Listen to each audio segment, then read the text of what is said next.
नमस्कार, HNN news में आपका स्वागत है। मैं हूं आपके साथ नम्रता शर्मा। आइए नजर डालते हैं खबरों पर।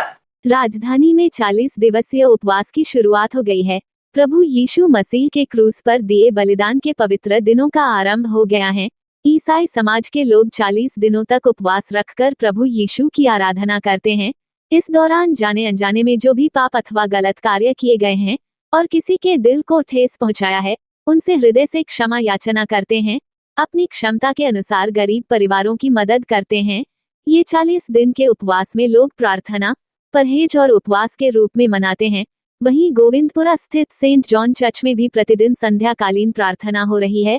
फादर अनिल मार्टिन ने हमें बताया कि प्रभु यीशु के बलिदान के गीत गाने के साथ ही प्रार्थना की जा रही है। प्रभु यीशु के क्रूस पर दिए गए बलिदान को पवित्र दिनों के रूप में याद किया जाता है। ये विशेष दिनों को दुख भोग के दिन कहते हैं। इन दिनों में विशेष रूप से क्षेत्र अनुसार मसीही परिवार प्रतिदिन संध्याकालीन प्रार्थना करते हैं और साथ ही सेवा के कार्य करते हैं, जैसे वृद्ध आश्रम, अनाथ आश्रम सहित ऐसे लोग जो मोहताज एवं विकलांग हैं, ऐसे लोगों की सेवा करते हैं। वहीं 20 अप्रैल को इस पवित्र माह का समापन होगा। तत्पश्चात ईस्टर के रूप में ये पर्व मनाया जाएगा। सबसे बड़ा धन्यवाद देने का दिन है। यहाँ से 40 दिन तक हम ऐश वेडनेसडे दुख भोग के दिनों में भस्म बुधवार से प्रवेश करते हैं और इन 40 दिनों में बाइबल धर्मशास्त्र के अनुसार प्रभु यीशु मसीह ने 33.5 वर्ष की आयु में शैतान का सामना किया था। 40 दिन तक वो निराहार रहे थे और निराहार रहने का तात्पर्य ये था क्योंकि उन्होंने मानव योनि में जन्म किया था और मानव योनि में परंपरागत पाप होता है और कर्मज पाप होता है।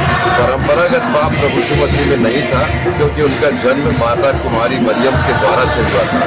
कर्मज पाप वो करते नहीं थे, वो सत्य के प्रमाण को लोगों के सामने प्रकट करते थे। उन्होंने एक दृष्टांत कहा कि एक सामरी था जो जा रहा था, रास्ते में डाकू मिले, लोगों ने उसको मारा पीटा छोड़ के चले गए। एक शास्त्री निकला, एक फरीसी निकला, उसकी सेवा किए बिना कतरा के चले गए। लेकिन एक सामरी व्यक्ति निकला, उसने उनकी स्तुति किया। गुड समैरिटन जिसको कहते हैं, उसने भाव पूछा और उसको अस्पताल ले गया, दूसरी दिनों को जाके सेवा किया।